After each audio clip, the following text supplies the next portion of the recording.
That feeling in the pit of your stomach, that inner fire that pushes you to outdo yourself, to take risks, to shine. It's what brought you here. Lead on.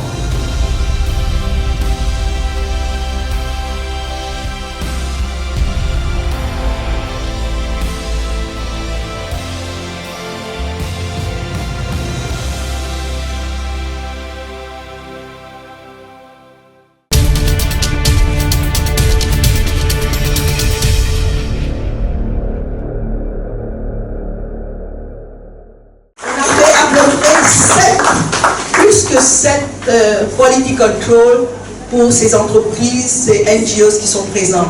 Cette réunion d'aujourd'hui, c'est ce qu'on appelle un CSR Connect Online.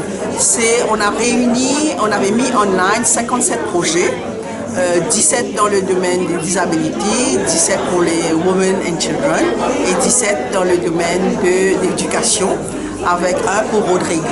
Ce qu'on a essayé de faire aujourd'hui, sensibiliser les entreprises sur ces différents projets, et je suis heureuse de dire qu'il y a 10 projets qui ont eu le soutien financier des différentes entreprises. Et je crois que c'est un bon pas dans la bonne direction et que toute compagnie qui veut financer des projets, ils les ont online et on leur demande de visiter notre website csrmeetup.org et ils peuvent avoir exactement quels sont les projets qui les tiennent en cœur, où sont les projets sont en train d'être effectués et quel est le montant. Et puis combien de bénéficiaires aussi vont bénéficier de ce soutien financier. Pas le CSR seulement, d'amener les NGOs vers ce qu'on appelle le social entrepreneurship. Je prends un cas par exemple, l'association des manufactureuses. Ils étaient contents de financer par exemple Magic Fingers, qui est une petite NGO qui forme les femmes à faire des quilts. Donc, non seulement ils forment ces femmes, ils forment ces femmes aussi à être empowered, indépendantes et de gagner leur vie et de monter une petite entreprise. Et je crois que c'est la tendance ou c'est l'évolution actuelle, amener les NGOs à devenir des entrepreneurs et des entrepreneurs sociaux.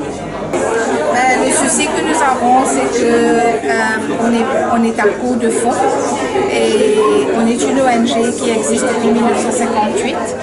On a un grant du ministère de l'Éducation et un grant du Ministry of Health. Mais malheureusement, ça ne suffit pas. Ce que nous voulons, c'est que ce serait possible pour le gouvernement de take over tous les salaires, parce qu'on ne peut pas soutenir les salaires. La somme qu'on m'a remise, ce que nous voulons, c'est que ce serait possible pour le gouvernement de take over tous les salaires, parce qu'on ne peut pas soutenir les salaires. Revamp.